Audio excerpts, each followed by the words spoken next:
Olá, graça e paz, sejam todos bem-vindos. Sejam todos bem-vindos. Só um pouquinho, deixa eu ver. Opa, o que houve aqui no meu. Vamos ver. Aí, acho que agora foi. Vamos ver. Agora sim. Todos bem-vindos, sejam todos bem-vindos para a nossa aula de número 5 de Introdução à Teologia. Vamos encerrar a quarta disciplina hoje. Sejam todos bem-vindos. Sejam todos bem-vindos. Vamos lá. Deixa eu abrir aqui meu e-book para estar na página correta.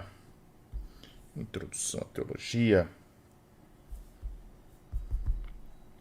Estamos na página de número 22.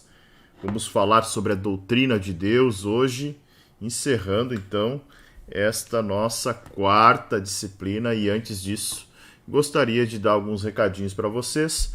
Hoje mesmo eu vou disponibilizar o e-book da quinta disciplina. Essa é uma disciplina que tem que preparar o coração, porque ela é fantástica.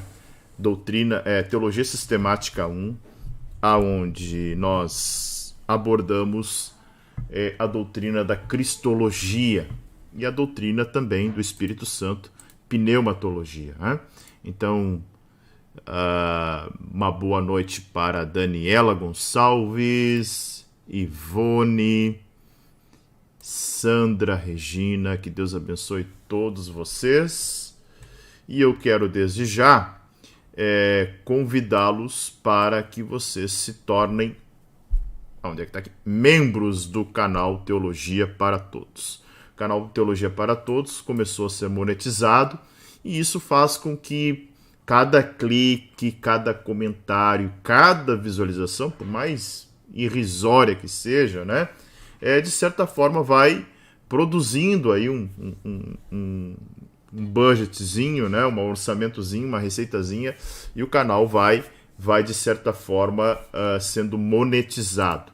E aí, dentro desta monetização, abriu um espaço para aquilo que ele chama de membros. Então, o canal Teologia para Todos agora tem uma área de membros. Isso significa que eu posso gerar conteúdo exclusivo para esses membros e eles, de certa forma, contribuem aí com algum valor mensal. Tem lá, você pode começar contribuindo com R$ 4,99 por mês. É muito, né? É muito barato.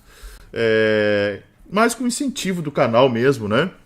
E claro, eu comecei hoje, e isso se torna exclusividade dos membros do canal, eu estou trazendo para os membros a série que eu fiz no Instagram, Apocalipse Verso a Verso.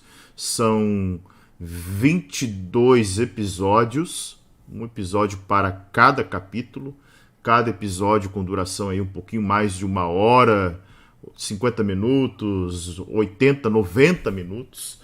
Então são episódios que você pode aí, de certa forma,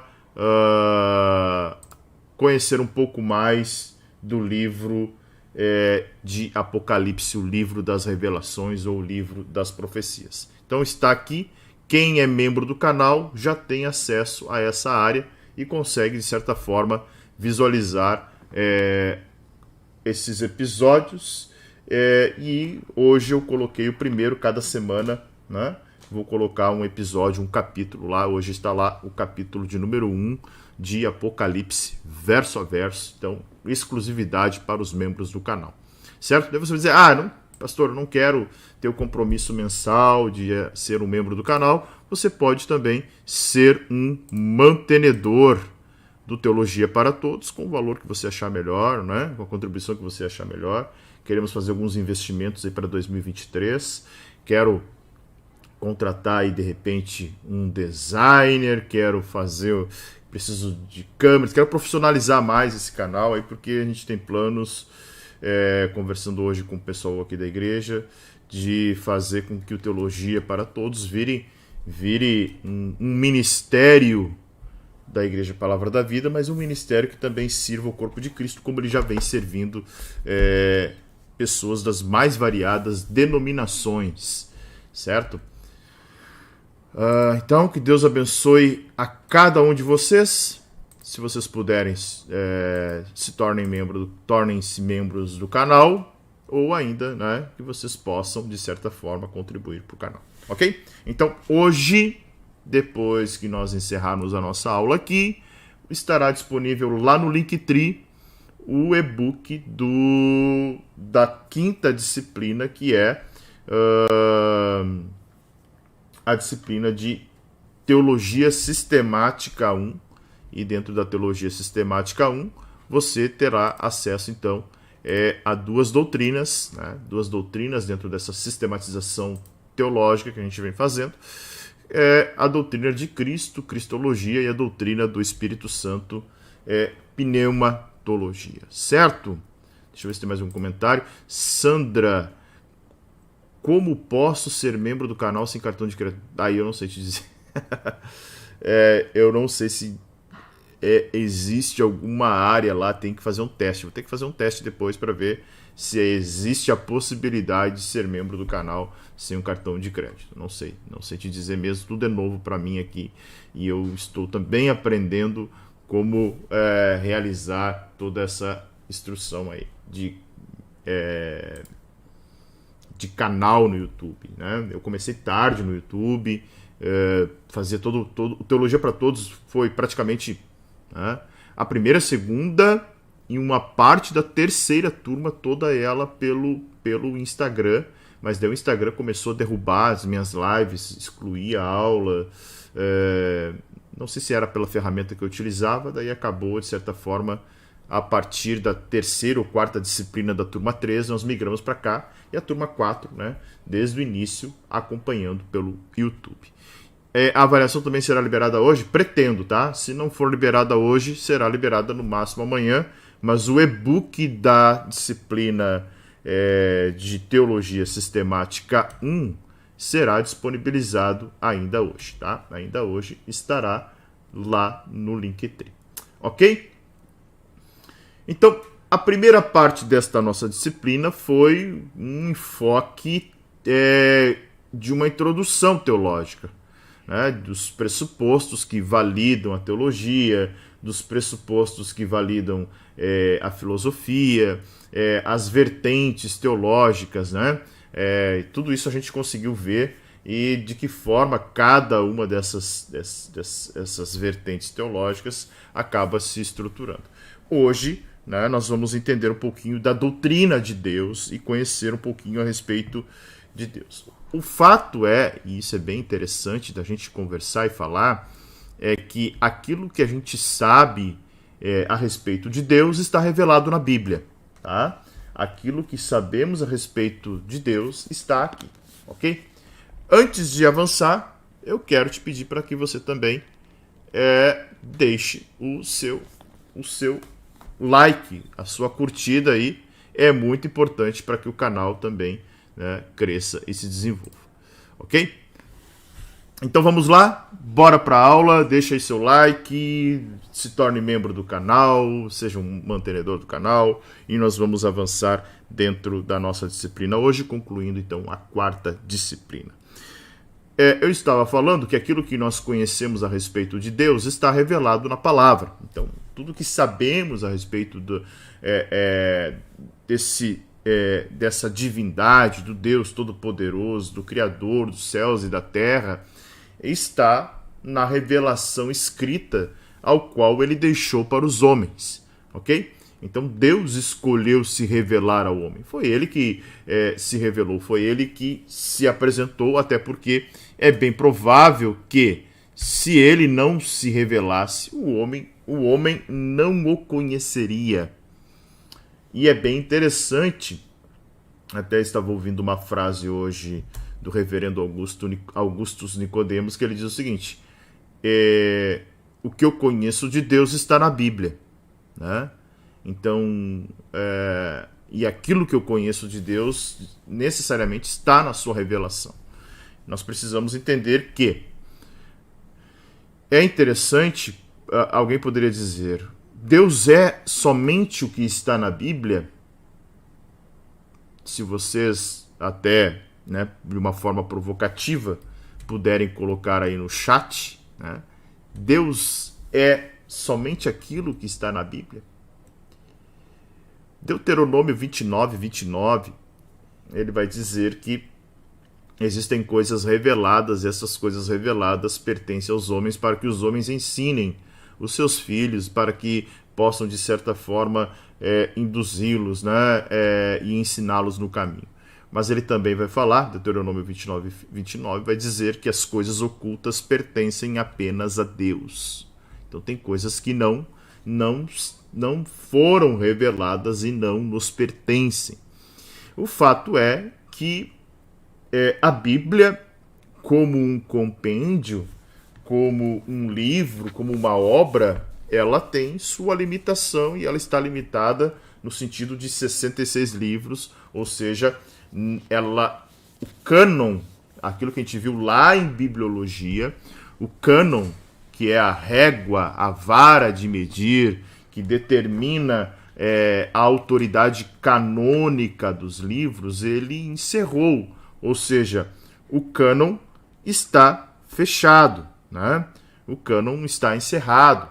De certa forma, não aparecerão outras revelações e não serão continuadas as obras ou os oráculos de Deus de forma a serem considerados como a revelação da palavra de Deus. Isso é fato. Cânon está fechado, ok? Precisamos entender isso. Não há nenhum homem sendo inspirado por Deus a ponto de continuar a escrever as Sagradas Escrituras. Se encerraram na medida em que o último apóstolo morreu, né? O último apóstolo, João, escreveu aí, provavelmente, dentre das suas obras, que são compostas por 3 epístolas, um evangelho e ainda a própria carta da Revelação em Apocalipse, nós temos aí o último apóstolo. Então, a partir dele aí, nenhuma outra obra foi desenvolvida, né? A obra canônica, por assim dizer. Então, é claro que Deus não está limitado a 66 livros, no sentido de que Deus é muito maior do que a capacidade de registro que teve. O fato é que Deus escolheu revelar aquilo que está aqui, e revelado está, ou seja, aquilo que era necessário e que é necessário para que eu e você conheçamos a Deus, experimentamos esse relacionamento, entendamos a necessidade de salvação, sejamos regenerados, justificados e vivamos uma vida de santidade até o dia da nossa glorificação, está aqui. Ou seja, é suficiente para aquilo que Deus estabeleceu para as nossas vidas. Óbvio que Deus, na sua majestade, na sua soberania, na sua grandeza, na sua infinitude, é muito maior do que a capacidade de um registro em 1.600 páginas, 1.500 páginas. Né? Muito mais, infinitamente mais. Mas aprove Deus se revelar. Então, o que nós conhecemos de Deus, primeiramente, está na palavra de Deus. Então, quando os reformadores falavam sola escritura, ou somente escritura, não significa que somente a escritura no sentido de que nenhuma outra experiência possa ser considerada. O fato é que os reformadores estavam dizendo que tanto a tradição da igreja quanto as experiências precisam, de certa forma, ter correlação com a Escritura. Por isso que é somente a Escritura. Porque existe um conceito equivocado de somente a Escritura que, de certa forma, anula a experiência, anula o relacionamento, e aí torna os cristãos, de certa forma, legalistas a ponto de serem apenas teóricos de Deus, de conhecerem Deus na teoria.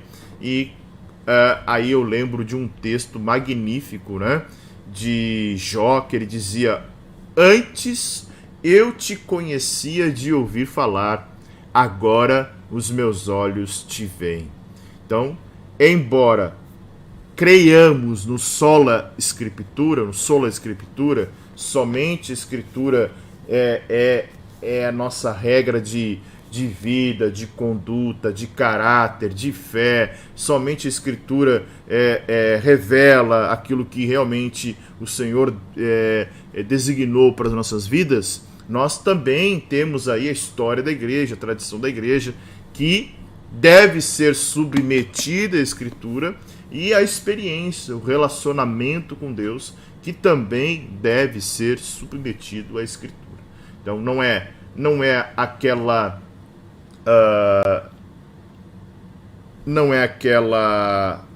aquele legalismo a ponto de ignorar e, de certa forma, não se relacionar espiritualmente com o Senhor, e também, muito menos, aquela ignorância em relação às Escrituras a ponto de achar que qualquer movimento vem de Deus, né? Então isso é algo fundamental para que a gente compreenda esse início, certo? Então, somente Escritura, sim, mas a experiência precisa ser colocada à luz dessas Escrituras, e você, sim, pode, até porque Deus é um Deus de relacionamento, e como eu disse, ele não está limitado apenas às Escrituras. Óbvio, tá? Mas aquilo que eu e você precisamos para compreendê-lo está, sim, nas Escrituras. Ok? Então, deixa eu compartilhar o meu slide aqui, e nós já vamos, então, adentrar profundamente na aula de hoje, que fala sobre a doutrina de Deus, tá?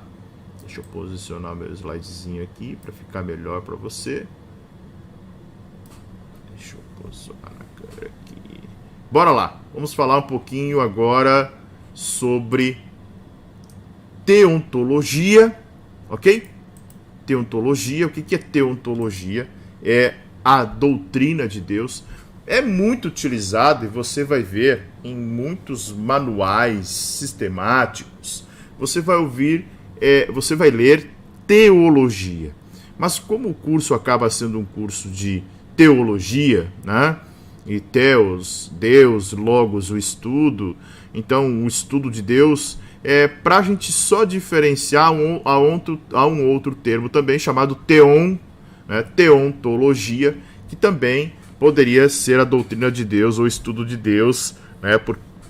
Estudo acerca do ser de Deus, conforme está lá no início da página de número 22. Então, primeiramente a gente precisa entender o seguinte, que Deus é Espírito. Jesus vai dizer em João 4, 35, se não me falha a memória, quando ele está ali no diálogo com a mulher samaritana, ele vai dizer: Deus é Espírito. Deus é Espírito. Olha que coisa interessante. Deus é Espírito. O texto bíblico também vai dizer que em Deus não há sombra nem mudança, não há variação, Deus não tem sazonalidades, Deus não muda, Deus é imutável. Isso é uma característica da divindade, ele é imutável. Deus é imutável, ok? Ele é eterno, ele é cheio de sabedoria, de poder, de santidade, de bondade e de verdade. Tudo isso está lá no Catecismo Menor de Westminster. O que é catecismo? Catecismo é um conjunto de verdades, tópicos, um conjunto de ensinamentos em que os reformadores, de certa forma, ensinavam e discipulavam os crentes, né, a entenderem, a compreenderem o querigma. O que é o querigma? A proclamação do evangelho, a pregação do evangelho. Então, eles reconheciam a soberania e o senhorio de Jesus por intermédio do querigma, da proclamação do evangelho, e eram catequizados ou passavam por um catecismo a ponto de serem então discipulados com a intenção de formarem o caráter do Senhor Jesus Cristo na vida desses discípulos, tá? Então, Deus é Espírito. Deus é Espírito em si, né? E por si é infinito, tá? E aí, eu quero até trazer um material que a gente tem trabalhado aqui, mas eu vou pular um pouquinho essa primeira parte do e-book aqui, porque depois eu quero trazer um material que a gente tem usado na escola de fundamentos aqui na igreja, e é onde a gente tem falado a respeito de Deus, né? Falando como é essa pessoa divina, a primeira pessoa da Trindade. Eu até aconselho a você, lá no meu Instagram, eu coloquei hoje um videozinho a respeito de um termo chamado pericorese, que é a dança da Trindade.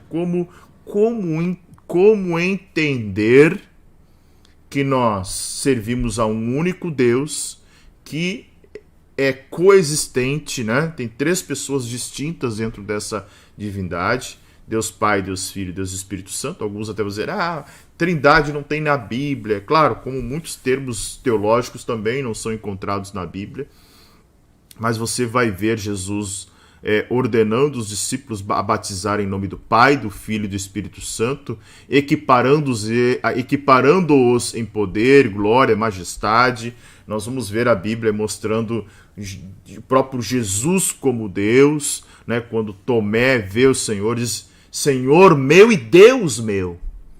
Então há registros, Paulo falando que ele é a imagem do Deus invisível, em Colossenses 1:13, que tudo foi feito por ele, João falando que no princípio era o verbo estava com Deus e o verbo era Deus, todas as coisas foram criadas por ele. Então há várias referências bíblicas que mostram o quanto eles coexistem, né? São coexistentes, coeternos entre si, e a pericorese é essa chamada, né, harmonia da Trindade, ou a dança da Trindade, tá? Então eu aconselho você a acessar lá. Certo? Então vamos falar um pouquinho a respeito da teontologia, depois eu volto para o tópico aqui, para nós falarmos dos conceitos de Deus, onde eu vou trazer o material que eu falei para vocês, que eu tenho utilizado na Escola de Fundamentos. Então a teontologia é uma síntese bíblica e teológica da pessoa e obra do Deus único e verdadeiro. Então, Theos, você já deve saber, né? A altura do curso é Deus, onto é o ser, por isso que é diferente de teologia, né? Teologia a gente fala que é o estudo de Deus, né? Então, um estudo é quando eu mergulho dentro da Bíblia e estou falando que estou estudando a Bíblia ou estudando teologia, mas teontologia significa Theos, Deus, onto, o ser, logos, estudo. Então, um estudo acerca do ser de Deus, é específico. Diferentemente da teologia, que ela é ampla, a teontologia é o estudo acerca da pessoa de Deus. E aí tem um texto muito interessante, que é Atos 17, onde Paulo está em Atenas, né?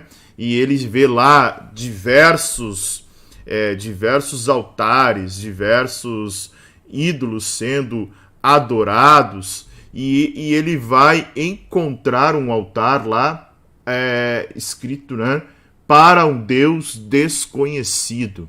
E ele começa a dizer, olha, é para esse Deus desconhecido que eu quero falar a respeito, é dele que eu quero contar a respeito.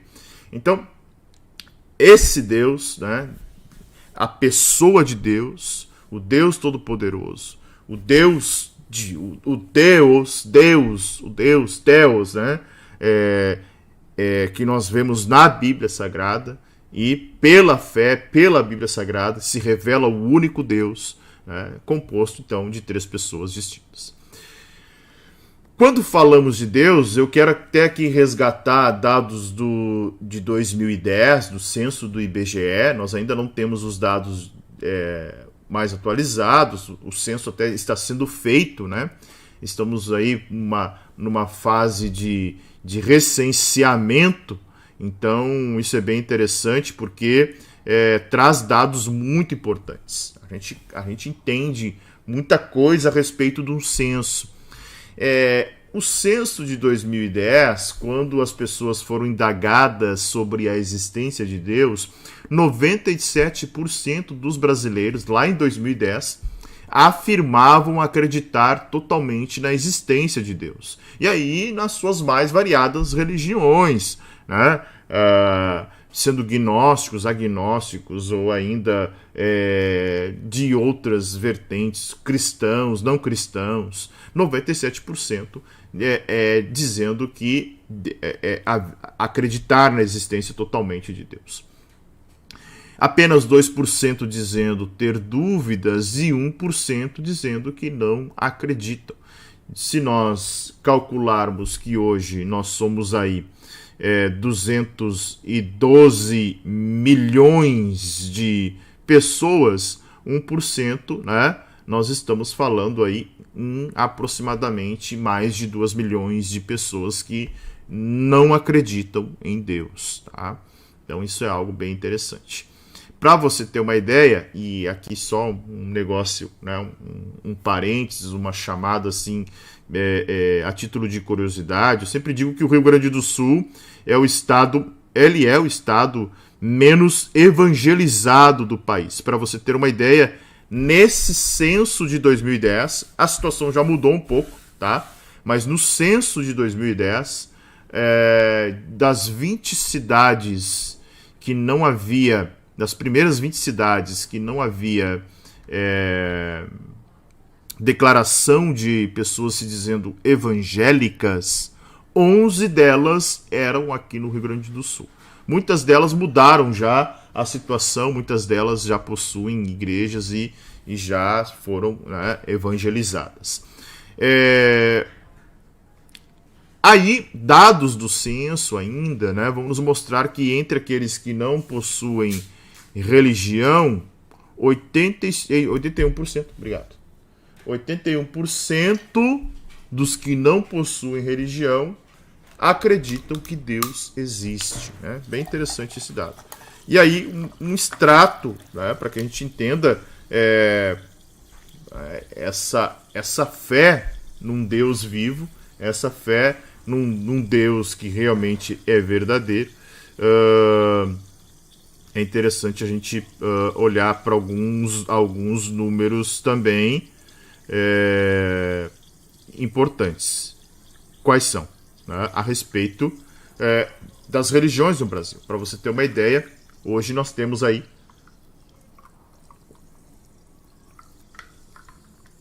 dados de 2010, 86%, quase 87%, se considerando cristãos, né? É claro que de 2010 para cá esse dado mudou muito. As igrejas evangélicas cresceram muito mais a respeito disso, né? Cresceram muito mais. E nós temos aí 22% de evangélicos, 2% de espíritas, 0,3% umbanda e candomblé, 8% que se dizem sem religião e 2,7% de outras religiosidades. Tá? E aí, antes da gente falar da pessoa de Deus, é sempre bom a gente falar daquilo que não é, né? Caricaturas que o ser humano faz a respeito da pessoa de Deus.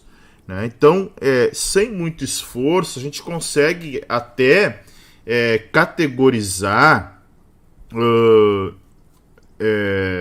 caricaturas que estão dentro do próprio imaginário religioso de muitos evangélicos. Né?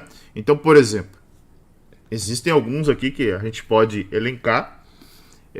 Por exemplo, Deus consciência é aquele Deus que é, em suma, a consciência, a vozinha mansa que faz com que as pessoas se sintam mal durante ou depois de praticar um pecado, né? Aquela ideia de que, olha, aquela vozinha que vem, né? Até criado pelo cinema, ou criado ainda pela indústria, de animações. Olha, tu tem lá uma vozinha boa, uma vozinha má, a voz boa, e aí se cria essa ideia de um Deus consciência, que quando a gente escuta aquela vozinha boa, é Deus falando, né?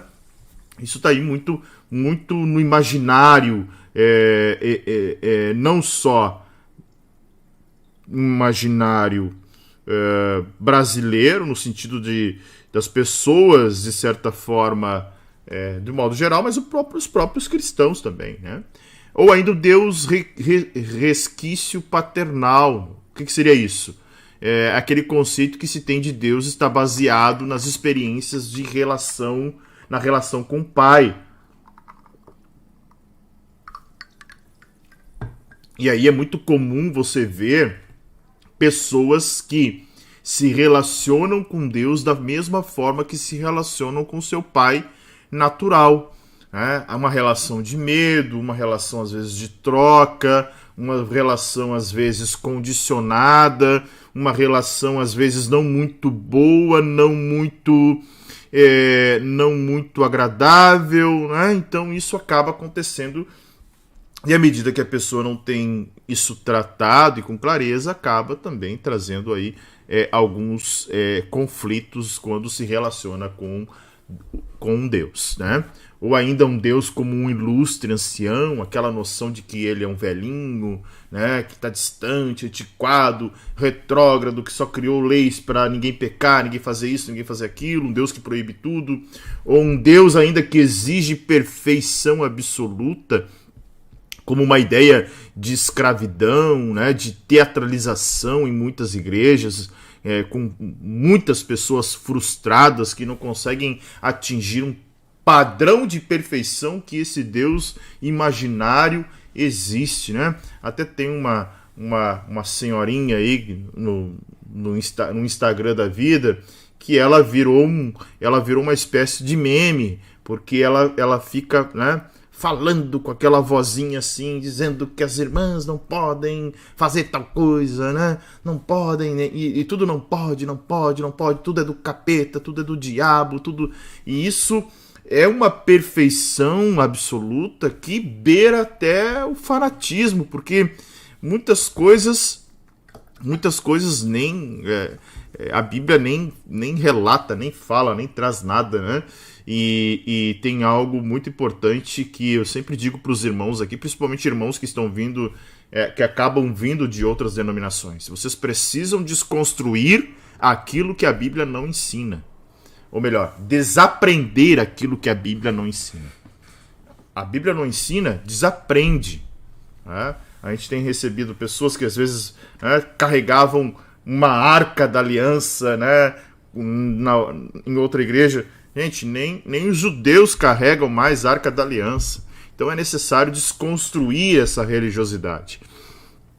E às vezes está no imaginário das pessoas um Deus que exige perfeição absoluta, perfeição absoluta, e eu já vi casos de pessoas que tiveram problemas em relação a não atingir essa perfeição, que se jogaram de vez no mundo, dizendo o seguinte: olha, eu não consigo ser perfeito, eu não consigo realmente, o evangelho não é para mim. Na verdade, nem evangelho, né? É uma caricatura de um evangelho. Ou ainda, o que tem acontecido muito a respeito da confissão positiva, da teologia da prosperidade, que é aquele Deus capturado, Deus refém, um Deus domesticado, um Deus que ele foi elaborado para atender demandas de negócios da fé, um Deus que a gente canta: restitui, eu quero de volta o que é meu, né? Colocamos Deus na parede, né? Deus vai fazer, né? Declare, tome posse, você, né? Esse tipo de Deus que está a serviço do homem, totalmente capturado pelo homem, totalmente dominado pelo homem. Ou ainda um Deus de segunda mão, com uma ideia construída pela ficção científica pós-moderna, onde os personagens não apresentam expressões religiosas na vida e apresentam conceitos deturpados acerca de Deus, né? Conceitos deturpados acerca de Deus, muitos conceitos deturpados. Tá? E também aquele Deus da mancha irremovível, né? Um Deus como uma nódoa de ressentimento, frustração, decepção, e a pessoa acaba, de certa forma, tendo essa dificuldade em se relacionar com Deus. Ok? Aí é bom a gente compreender alguns posicionamentos a respeito da divindade, a respeito de Deus, tá? Quais são esses posicionamentos? Existem vários posicionamentos que nós precisamos entender. Quando se fala, o fulano é um gnóstico, ou ele é um agnóstico, ou ele é um ateu, ou ele é um materialista, ou ele é um panteísta, ou ele é um deísta, ou um teísta, né? Então a gente precisa compreender esses posicionamentos a respeito de Deus. Vamos lá. Então, primeiro é o ateísmo. O que é o ateísmo? Ateu vem do grego atheos, né? O A significa negação. Então, quando a gente tem theos, que é Deus, o atheos significa sem Deus, a negação de Deus. É a ausência da crença na existência de divindades. Ou seja, o ateu acredita que nós estamos aqui ao léu, sem um Deus, sem alguém que nos realmente tem o controle, o mundo está, o universo inteiro está aí, né, sem controle, sendo que não há um ser superior, não há divindade para o ateísmo. Então, o ateu não é aquele que não acredita em Deus, no Deus da Trindade, aquele que ele possui ausência de crença na existência de divindades, tá? Para ele não existe divindades, certo? Já o agnosticismo, que também vem do grego de agnostos, significa não conhecimento, ou seja, não conheço Deus. Ele até pode existir, diferente do ateísmo, o agnosticismo diz, pode existir um Deus, né? Mas eu não conheço. Não está acessível ao homem conhecer Deus. Tem uma canção, até equivocada, né, que diz, ninguém explica Deus, né? Você já deve ter ouvido essa canção. Eu não me lembro como é que é a letra, acho que é do cristão ao ateu, ninguém explica Deus, uma coisa assim, né? Mas ela é equivocada porque a Bíblia explica Deus. A Bíblia explica. A Bíblia fala que ele é onipotente, a Bíblia fala que ele é onipresente, a Bíblia fala que ele é infinito, a Bíblia fala que ele é onisciente. A Bíblia explica Deus, tá? Um terceiro posicionamento é o materialismo, ou seja, uma doutrina que identifica na matéria e em seu movimento, né, a realidade fundamental do universo, ou seja, o universo é movido pela matéria, aquilo que a gente pode comprovar, aquilo que a gente pode enxergar, com a capacidade de explicar para todos os fenômenos naturais, sociais e mentais. Até isso, o materialismo se confunde um pouco com o racionalismo, que surge logo após a Reforma, né, século XVI até o século XVIII, século XVII, século XVIII, com o iluminismo, né, com aquela ideia da razão, de olhar para o texto bíblico e desmistificar o texto, né, ou como diz um certo teólogo liberal, desmitolização, ou seja, tirar o místico, o sobrenatural do texto bíblico, tá?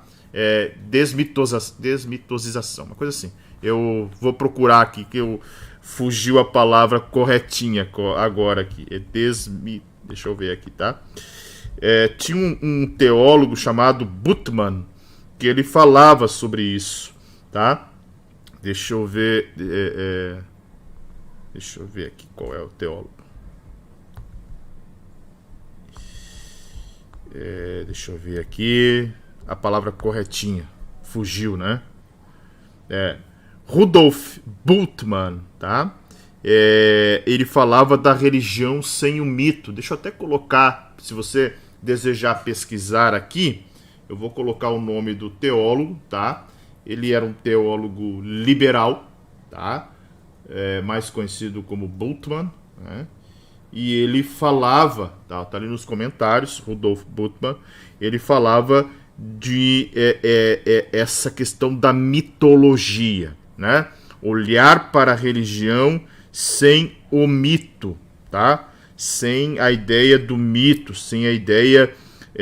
tem uma palavra certinha que eu não estou sabendo falar agora, que eu não lembro, né? Não me lembro se era mitolização, uma coisa assim, tá? Mas depois eu busco aí e até falo para vocês. Mas era a religião sem o mito. Essa era a ideia. Religião sem o mito, tá? E aí, o iluminismo, ele traz isso, porque a ideia, muitos teólogos liberais que surgem ali nesse período do iluminismo, eles vão olhar e tentar dar uma explicação para os fenômenos, né, os milagres, dizendo que eram situações naturais. Certamente você já ouviu alguém falar o seguinte: olha, o Mar Vermelho ele não abriu, na verdade, né? Era um tempo de maré baixa, etc e tal, que a água estava rasinha e eles passaram quase seco, algumas coisas nesse sentido, ou seja, tentando trazer uma explicação de fenômeno natural para aquilo que era sobrenatural, tá? Depois nós temos um outro posicionamento, que é o panteísmo.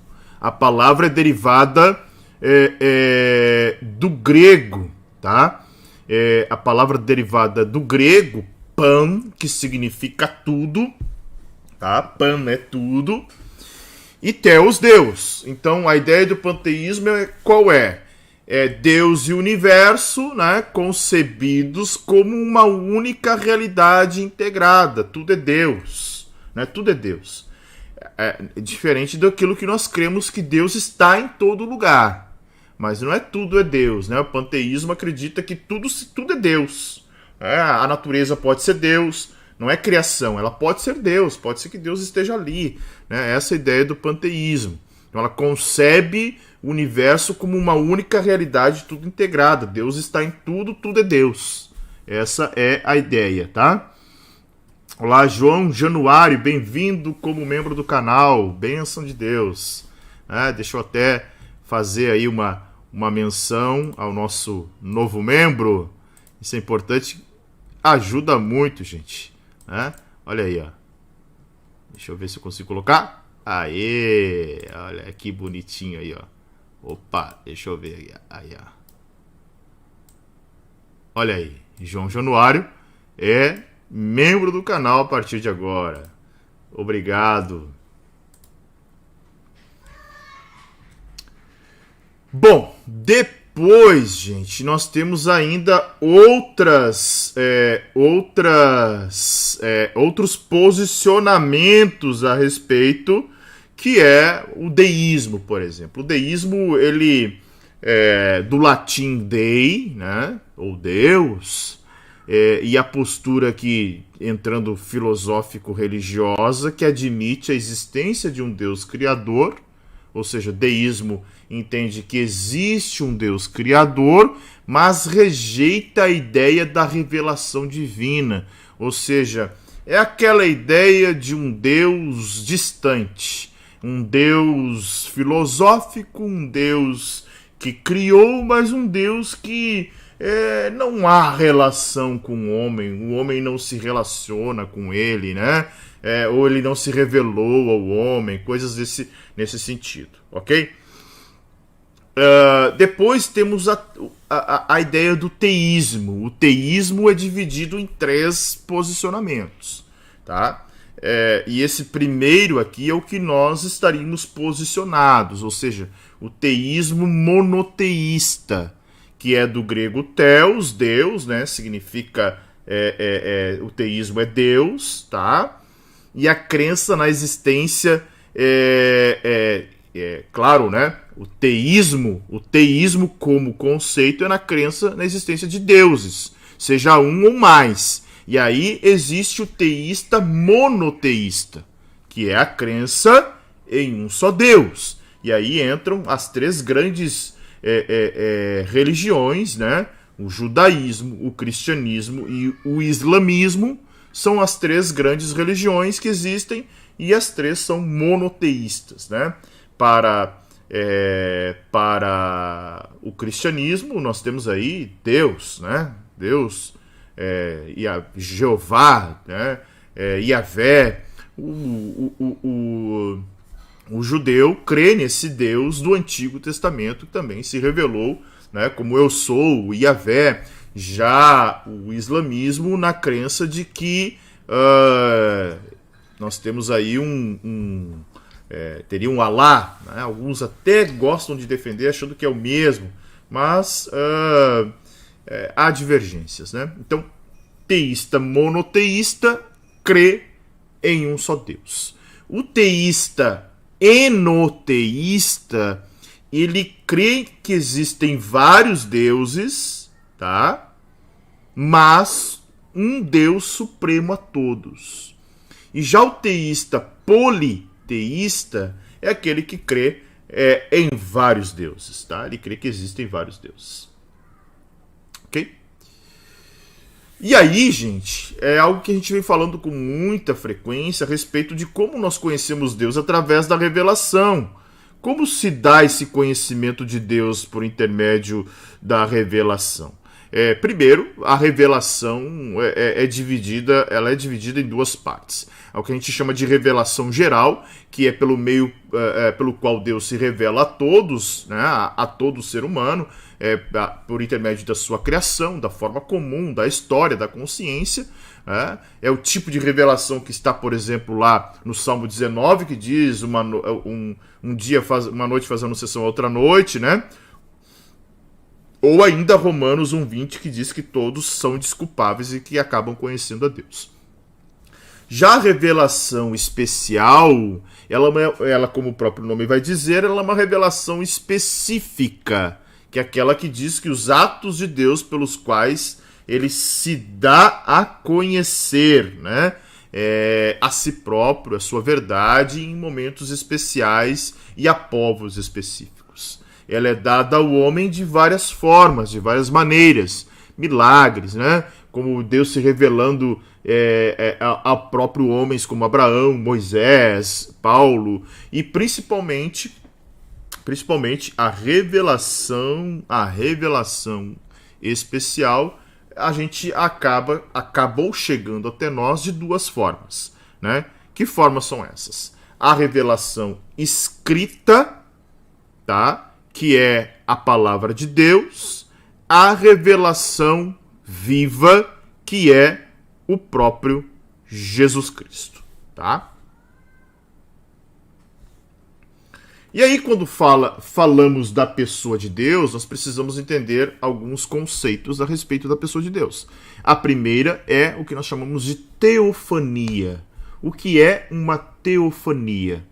Teofania é uma palavra, né, formada teo, vai sempre relacionada a Deus, phainos, que significa aparecer. Então, literalmente, teofania significa alguma manifestação visível, perceptível, na forma como Deus desejar aparecer. Então, falando de forma mais simples e prática, a teofania foi toda vez que Deus apareceu de forma visível assumindo uma forma para que os homens pudessem, então, visualizá-lo. Um exemplo, a voz celeste e a pomba que aparece por ocasião do batismo de Jesus. É uma teofania. A voz ouvida durante a transfiguração do Senhor Jesus é uma teofania. A descida do Espírito Santo durante a festa de Pentecostes é uma teofania. As visões de Estevão e de Paulo, uma teofania. Quando o Senhor, de certa forma, se mostra para Moisés e diz: olha, Moisés, tu vai me ver pelas costas. Era uma teofania. Era uma forma como Deus aparecia. Existia até mesmo, né, no próprio Antigo Testamento, o que nós chamaríamos de também de cristofania, que poderia ser o próprio Cristo aparecendo lá. Toda vez que no Antigo Testamento aparece anjo do Senhor com letra maiúscula, você vai ver o próprio Cristo ali, né, numa manifestação visível. Aí um outro termo que aparece também é o que chama de epifânia, né? Que seria o que aparece de repente, ou uma manifestação, tá? E aí, esse termo foi muito usado dentro de um contexto politeísta que falava sobre uma suposta manifestação dos deuses em certos homens. Ou seja, Deus se manifestava no homem, um Deus específico, né? Principalmente no campo da religião, da guerra. E esse termo antecipa, mas não a ideia da verdadeira epifânia, que seria a manifestação de Cristo, por meio de quem Deus se tornou conhecido, conforme João 1,18. E aí a maior diferença entre teofania e epifania, ou epifânia, está no fato de que enquanto a teofania se refere a uma manifestação temporária de Deus, como pomba, como voz, como, né, ver ele pelas costas, a epifania refere-se à manifestação permanente de Deus através da encarnação de Cristo, tá? Ok? E aí, esse Deus desconhecido que aparece lá em Atos, nós precisamos entender, né? Jeremias 23, 27 vai dizer: os quais cuidam fazer com que o meu povo se esqueça do meu nome, pelos seus sonhos que cada um conta a seu próximo, assim como seus pais se esqueceram do meu nome por causa de Baal. Olha a importância de nós entendermos os nomes de Deus. Há quem diga que não dá para dizer qual é o nome de Deus, é o tetragrama, não tem como traduzir, mas Deus se fez conhecido, né? Olhando para o dicionário, Deus é o ser que está acima de todas as coisas, o Criador do universo, um ser absoluto, incontestável, perfeito, né? É espírito em si, é infinito em seu ser, em glória, bem-aventurança, perfeição. Ele é todo suficiente, eterno, imutável, insondável, onipresente, infinito em poder, sabedoria, santidade, justiça, misericórdia, clemência, longânimo, cheio de bondade e de verdade. E aí tem um conceito muito interessante que tem gente que acaba, de certa forma, querendo gerar algumas discussões, que é os nomes que se encontram no original, né, principalmente no Antigo Testamento, a respeito de Deus. El, por exemplo, El Elyon, El Shaddai, né, Elohim. El era um nome cananeu primitivo e se achava em todos os idiomas semíticos, né? Então El era uma palavrinha, né, que se usava para a deidade, para uma divindade, né? Então, alguém que teria poder, proeminência. Não se sabe acerca da sua origem, mas o fato é que El aparece mais de 240 vezes na Bíblia, referindo-se ao Deus, né? Deus da glória, Deus da vingança, Deus da salvação, e assim por diante, Deus da paz, né? Assim como El, ou Elohim, né? Elohim é a forma plural de El. Se El é uma divindade, Elohim é divindades. Então ela pode ser aplicada aos ídolos. a juízes, a anjos, a deuses pagãos, tá? Escritores bíblicos usam o termo 3.000 vezes só no Antigo Testamento, das quais cerca de 2.300 referem-se ao Deus Israel com aquela ideia de que era a própria Trindade. Opa, Elohim é Deus no plural, né? Façamos o homem, né? Disse Deus, disse Elohim, haja luz. Ou seja, a Trindade em ação, né? A Trindade. Daí aparece alguém dizendo, não tem a palavra Trindade na Bíblia. Claro que não, né? Mas está lá a Trindade manifesta, a linda dança da Trindade, como eu falei hoje, né? Da pericorese, a linda manifestação, a harmonia perfeita de Deus Pai, Deus Filho e Deus Espírito Santo. Ou ainda Elohá, né? Que significa, que também é o sinônimo plural de Elohim, aquele que tem a capacidade de proteger ou punir, ama, castiga, consola, disciplina, conserva e extermina. Esse nome de Deus era mais utilizado na poesia hebraica, tá? Ou Eu Elion, né? Eu Elion era o Deus que aparece ainda na fase embrionária como sendo o Deus a quem Melquisedeque servia, né? Os antigos escritores em fenício mencionavam Elion como nome de Deus, tá? Deus Elion, Altíssimo, Deus Altíssimo, né? El Elion, Deus Altíssimo, tá? Um nome muito conhecido também, muito utilizado pelo judeu, né? É Adonai, né? Adonai deriva-se possivelmente de Dum ou Adão, né? Olha só, e palavras que significam julgar, governar, ser senhor, né? Um Deus que é senhor, um Deus que governa, um Deus que tem o controle, Deus soberano, tá? Shaddai, né? Shaddai, Deus que detém todo o poder, revelou-se assim a Abraão, né? Vocábulo Shaddai deriva-se de Shadu, montanha, cordilheira. Então, El Shaddai, o Deus todo-poderoso, Deus de poder, né? O próprio Theos, né? Que é a designação mais frequente para Deus no Novo Testamento. É a tradução mais comum para Elohim. E na Septuaginta, que é aquela versão do Antigo Testamento para o grego, quase sempre refere-se a Deus, porém, às vezes era usado pelos pagãos para referir-se ao seu Deus, né? Ou pelos cristãos, repudiando os deuses, tá? Ou ainda Iavé, né? O conhecido tetragrama, não tomarás o nome de Iavé, teu Altíssimo, em vão, pois Iavé não considerará impune aquele que tomar o seu nome em vão. Iavé, grafado em paleo-hebraico, em fragmento da Septuaginta grega, ainda usada no século I.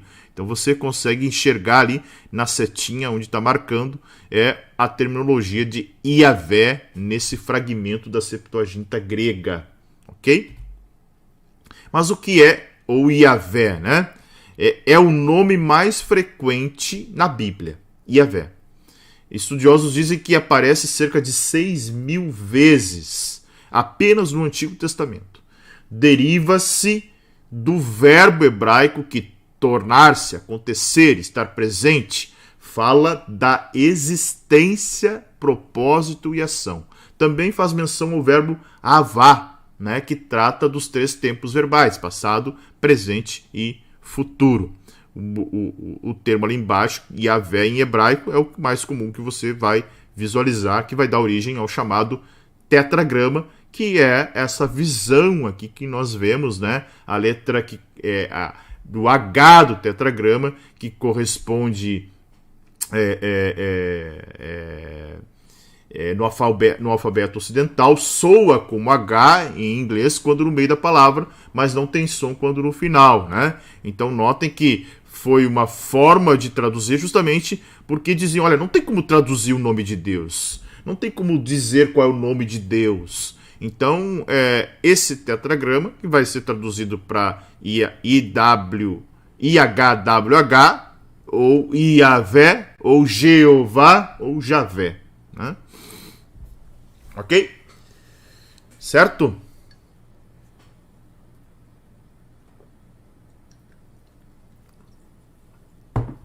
Aí entra um outro termo bem interessante que nós chamamos de antropomorfismo. O antropomorfismo, que do grego é antropos, né, homem, ou morfê, forma, figura, aspecto exterior, significa literalmente de forma humana. É a ideia de que Deus tem alguma espécie de formato similar à anatomia humana.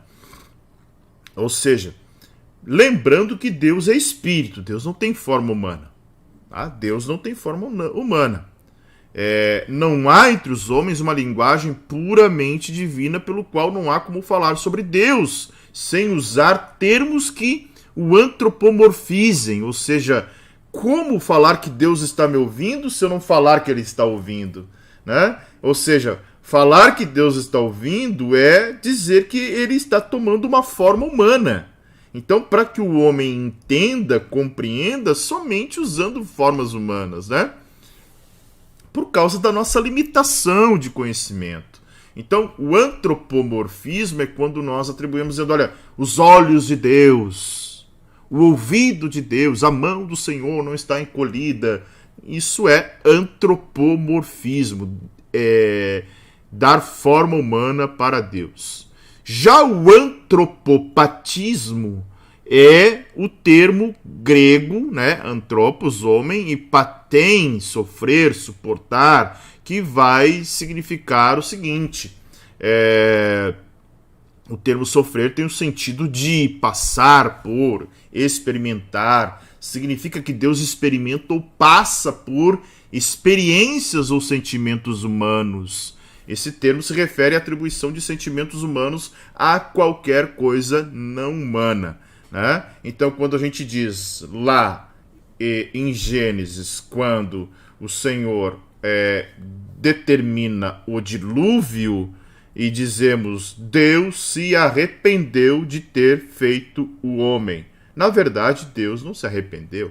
É uma forma de nós entendermos o sentimento que envolvia aquela decadência humana a ponto de Deus decidir, né, recomeçar a humanidade. Então, quando falamos que Deus tem sentimentos humanos, falamos de antropopatismo, tá? Antropopatismo. Ok? Deixa eu só fazer um negócio aqui, voltar para a minha tela principal.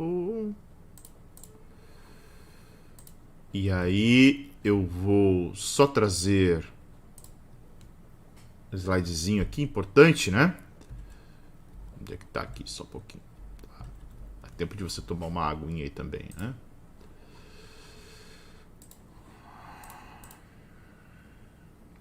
Eu quero compartilhar com você, tá? Aquele material que eu falei que eu tenho usado aqui no na nossa escola de fundamentos. A escola de fundamentos, ela tem uma ideia de fundamentar os irmãos,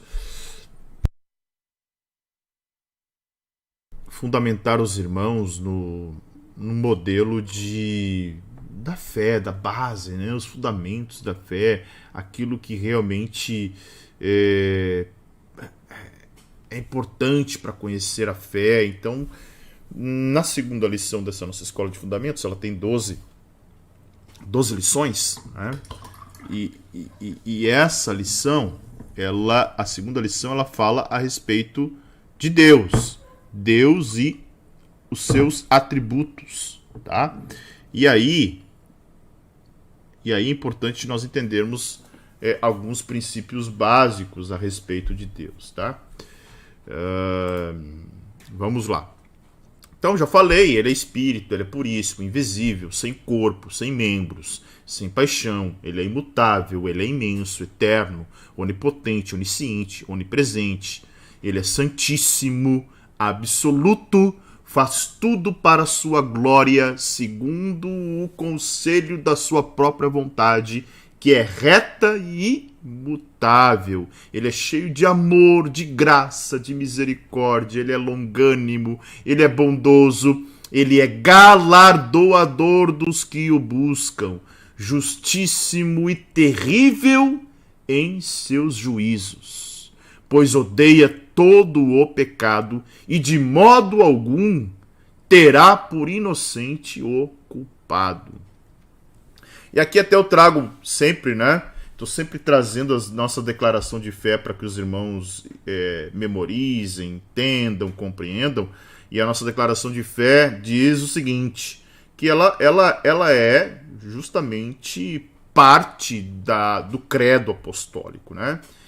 Nós cremos em um só Deus, eternamente subsistente, em três pessoas distintas que, embora distintas, são iguais em poder, glória e majestade, o Pai, o Filho e o Espírito Santo.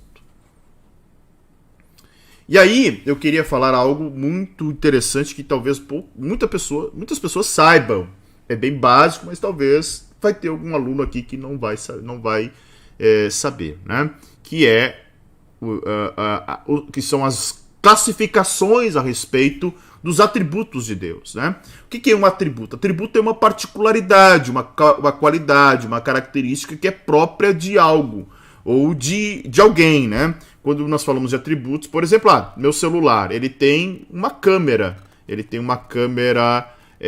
frontal e uma câmera traseira, né?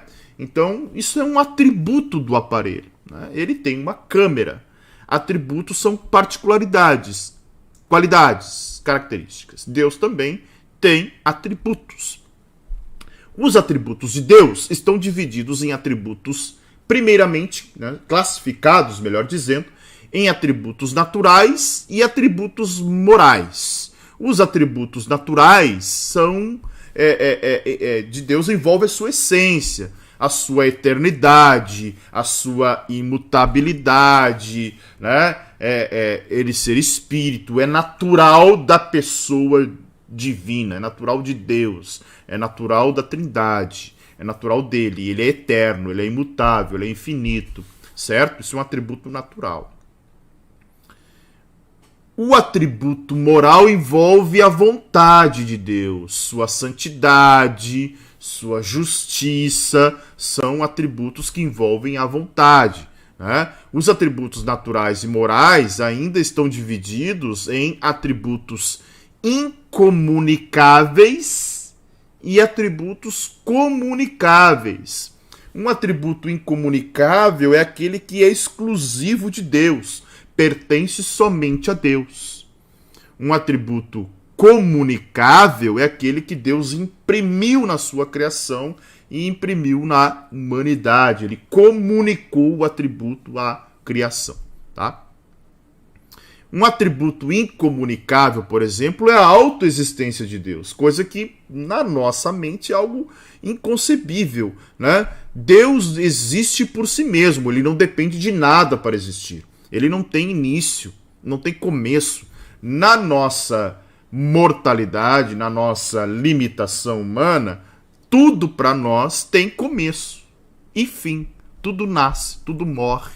Então, Deus é autoexistente. Isso é um atributo incomunicável, pertence somente a Ele, né? Ele não tem começo nem fim. Ele é imutável. Imutabilidade. Deus não está condicionado ao tempo. Nós envelhecemos, né? Nós nascemos, crescemos, envelhecemos, morremos. Deus não está condicionado ao tempo. Nós vamos mudando. O Senhor não muda, não há variação nele, né?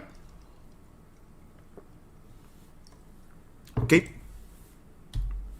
Outro atributo incomunicável é a sua infinitude. Tudo que pertence ao ser de Deus não tem limite. Deus não está limitado ao espaço, ao tempo, nada disso, né? Deus é infinito. Outro atributo incomunicável, onipotência. Deus tem todo o poder. Todo o poder pertence a Ele. Esses atributos aqui, É uma coisa muito importante para você entender que nós vamos ver em Teologia Sistemática 2, quando nós falarmos de angelologia, né? Angelologia e demonologia. Esses atributos não pertencem aos anjos, nem aos demônios. Ou seja, o diabo, ele não é... vamos voltar um pouquinho aqui, só um pouquinho. Deixa eu voltar aqui. Ó, o diabo, ele não é autoexistente, ele não é imutável, ele não é infinito, ele foi criado como um anjo. Então, os anjos e demônios não possuem essas características, ou seja, não compete ao diabo ser onipotente, ele não é onipotente. Somente Pai, o Filho e o Espírito Santo. Como Deus não está limitado ao espaço, Deus não está limitado pelo espaço, está presente em todos os lugares do seu domínio ao mesmo tempo. Característica que pertence... minha internet vai dar um problema aqui. Deixa eu ver. Voltou. Deu uma instabilidade na internet, né?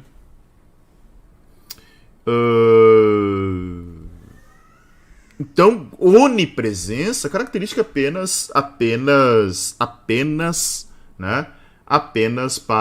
para a divindade, a trindade. Né? O diabo não está em todos os lugares. Ok?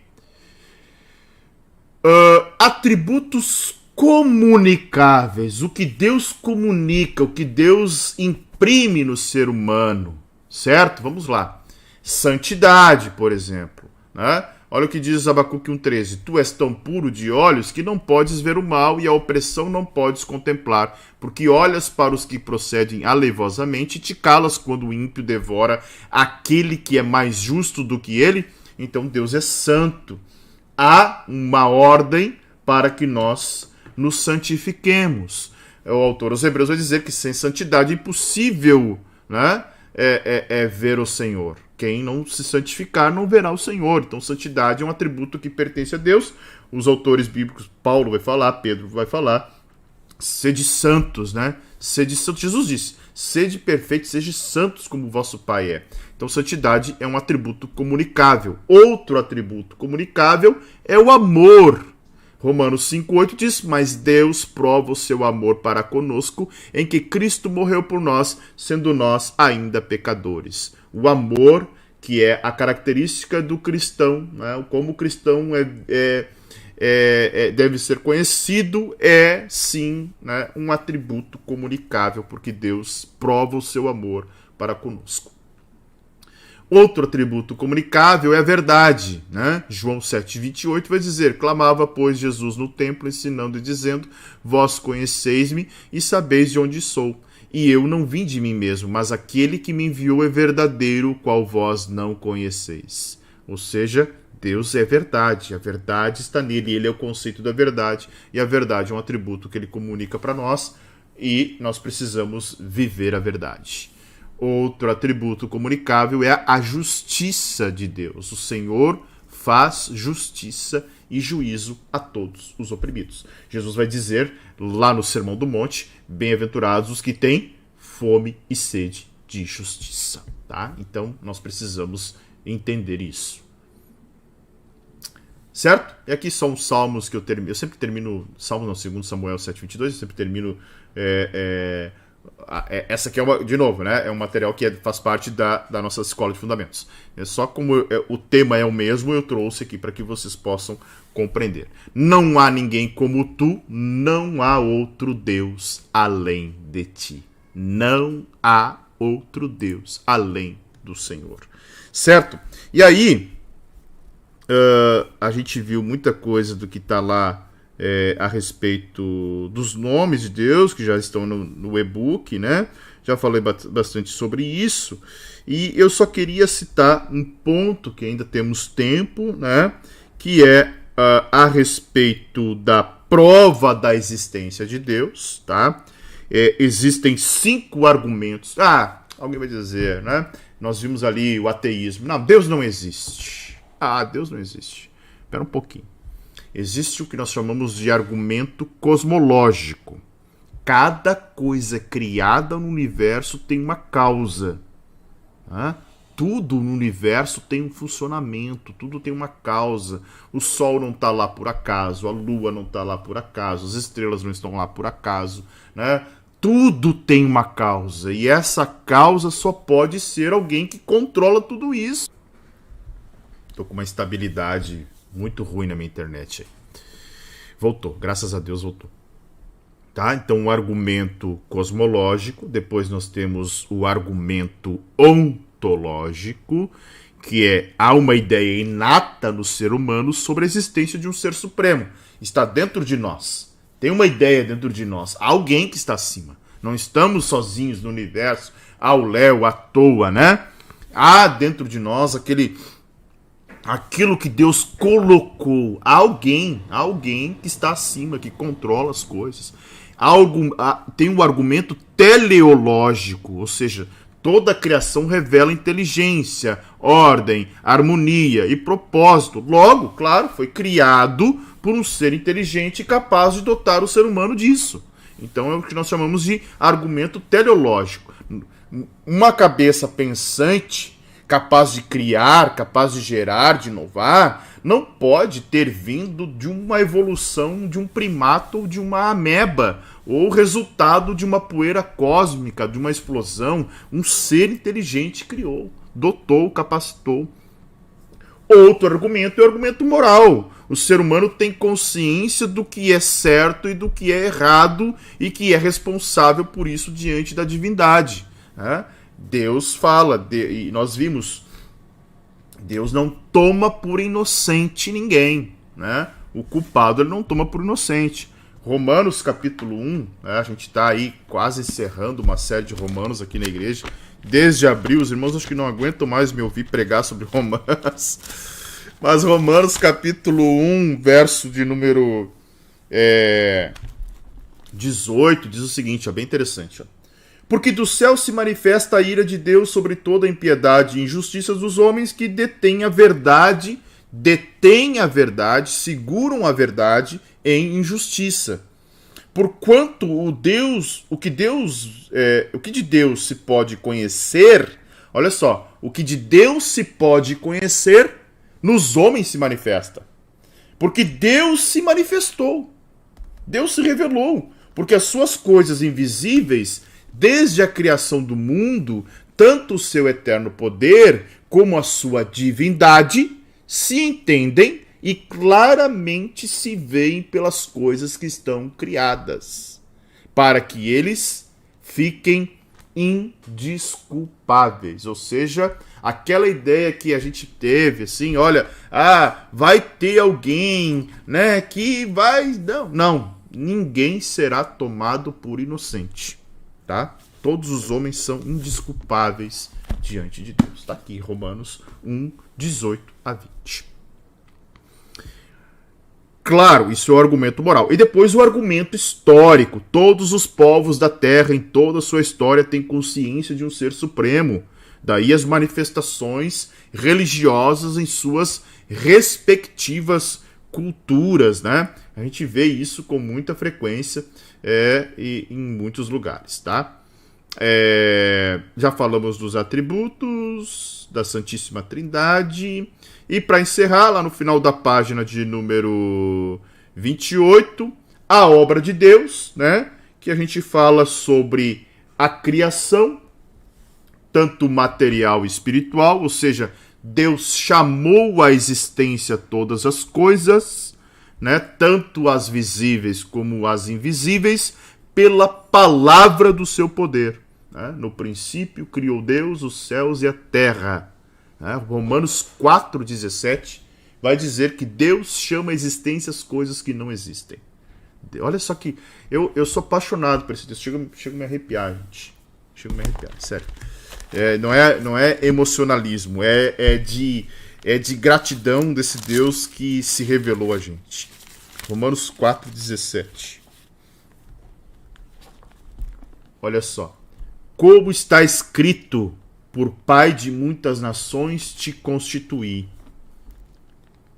perante aquele no qual creu, a saber, Deus, o qual vivifica os mortos e chama as coisas que não são como se já fossem. Outra tradução vai dizer: chama a existência aquilo que não existe. Deus é demais, né? Poderoso, grandioso. Depois tem a providência, ou seja, aquela obra de Deus pela qual ele preserva todas as suas criaturas, está ativo em tudo o que acontece no mundo, dirige todas as coisas ao seu fim estabelecido. Gênesis 45:5 vai dizer: agora, pois, não vos entristeçais, nem vos pese aos vossos olhos, por me haverdes vendido para cá, né, diz José aos seus irmãos, porque para a conservação da vida Deus me enviou adiante de vós. Ou seja, Deus tem providência. Aleluia.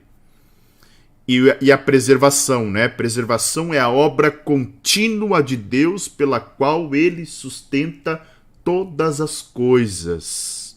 O qual, vai dizer Hebreus 1:3, o qual, sendo o resplendor da sua glória e a expressa imagem de sua pessoa, e sustentando todas as coisas pela palavra do seu poder, havendo feito por si mesmo a purificação dos nossos pecados, assentou-se à destra da majestade nas alturas. Ou seja, o Senhor preserva, né, as obras de suas mãos. E aí, né, dentro da preservação, dois pontos interessantes da obra de Deus, que é o governo. O governo é a atividade contínua de Deus com a qual ele governa todas as coisas, de modo que elas correspondem ao propósito de sua existência. Aqui não está falando de governo milenar de Cristo, no milênio, é o governo da onde ele sustenta tudo, ele controla tudo, ele decreta tudo, tudo está sob o seu controle e sob a sua soberania, tá? É o que o Salmo 103, verso 19 vai dizer: o Senhor tem estabelecido o seu trono nos céus e o seu reino domina sobre tudo. E aí também os milagres, né? Que são as intervenções graciosas de Deus realizando coisas não usuais para beneficiar a quem ele deseja beneficiar, uma pessoa ou uma comunidade. E aí tem um texto maravilhoso do Salmos 86, verso 10, que diz: porque tu és grande e fazes maravilhas, só tu és Deus. Amém? Glória a Deus. Vamos ver os comentários aqui. Ivone, querida Ivone, Deus te abençoe, Ivone.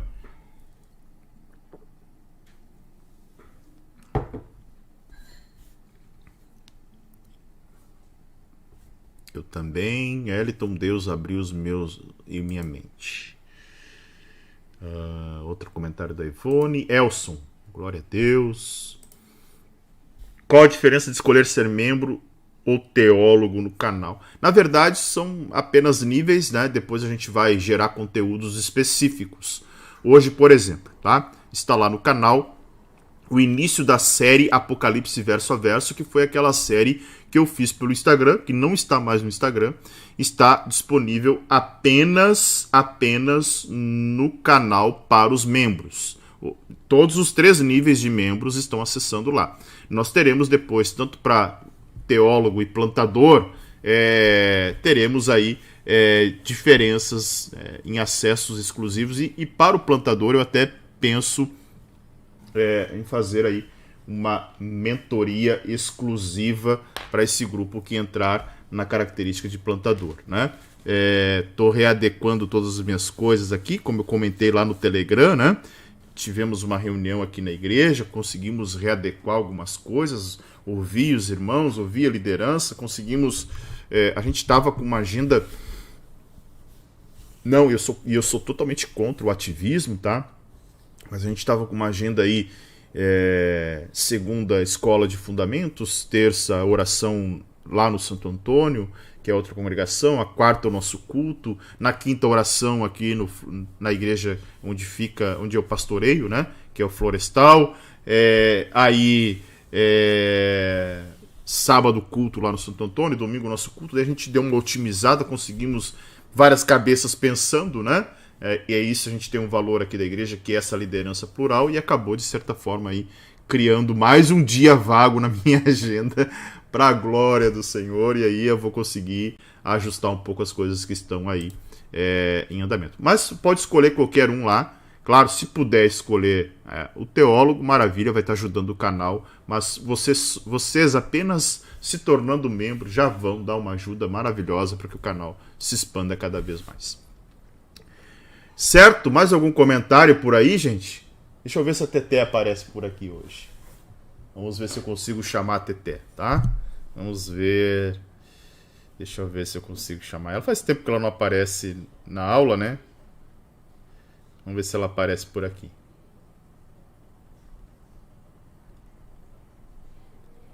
Vamos ver, vamos ver. Tô tentando chamar a Jo aí. Me deem um minutinho, tá? Se vocês não se importam, né? Eu vou lá trazer ela. Um minuto, já retorno.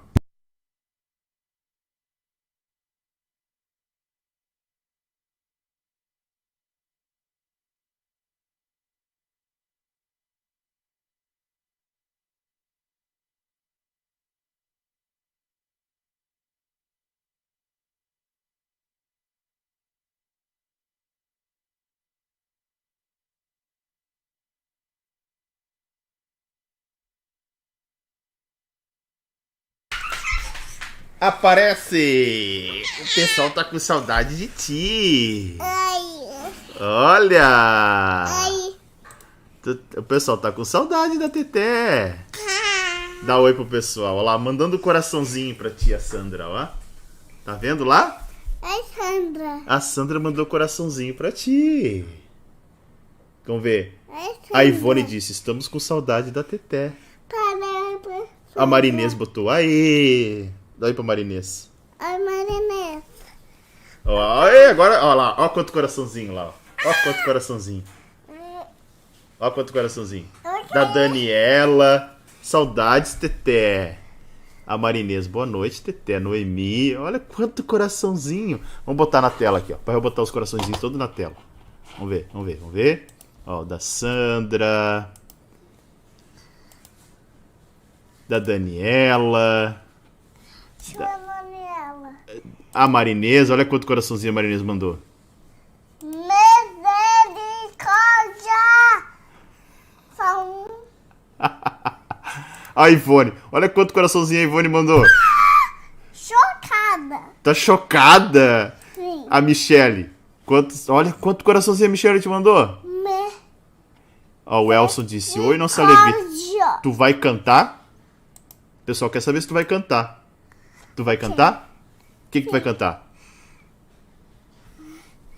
Qual? Meu barco é pequeno, que é grande é o mar. Jesus segura na mão. Ele é meu piloto, que grande é o mar. Jesus segura na mão. Tem que largar o microfone. Ó, vamos ver, a Rose. Rose, dá oi pra Rose. Te mandou um coraçãozinho lá. Oi, Rovi. A Noemi, agora sim a aula acaba, né? Vamos agradecer? Dá tchau pro pessoal. Tu vai orar? Então ora. Palavrinha só, eu vou pedir. Não, tu pode gritar no microfone. Tem que largar o microfone. Deus é amor. Lá, lá, lá, lá, lá, lá, lá. Olha quem mandou coração. A Noemi, a Ivone, o Elson. Até o Elson mandou coraçãozinho. O Elson mandou coraçãozinho pra ti. Manda um beijo pro pessoal pra gente encerrar a nossa aula. Vai orar? Então ora. O que tu vai orar? Papai do céu, Papai do céu, abençoa abençoa todos os alunos. todos os alunos. Em nome de Jesus. Em nome de Jesus. Amém. Dá tchau pro pessoal. Tchau, pessoal. Manda beijo pra eles. Manda beijo. Manda beijo. Então tá. Deixar a Teté voltar lá. Daqui a pouco disponibilizo então o e-book. Em seguida já anuncio lá no Telegram. E se possível ainda hoje a nossa avaliação dessa disciplina. Se não, mais tardar amanhã. Certo? E aí retornamos na semana que vem no nossa programação normal aí com a quinta disciplina, gente. Vamos lá, vamos em frente aí para a gente avançar. Que Deus abençoe a todos vocês, fiquem na paz que excede todo entendimento e até a próxima, se o Senhor permitir. Não esqueça, ajuda aí o canal, se torne membro e vamos crescer e espalhar a palavra do Senhor, certo? Que Deus abençoe a todos vocês. Deus abençoe o Wellington, Deus abençoe Noemi, Deus abençoe Marinês, Deus abençoe Sandra, Ivone, Daniela, Rose, todos vocês, que o Senhor abençoe grandemente cada um de vocês. A Marinês já está fazendo pela 4ª vez o Teologia para Todos. Eu acho que a próxima turma ela pode ser a professora, né, Marinês? Deus te abençoe. Deus abençoe todos vocês. Tchau, tchau.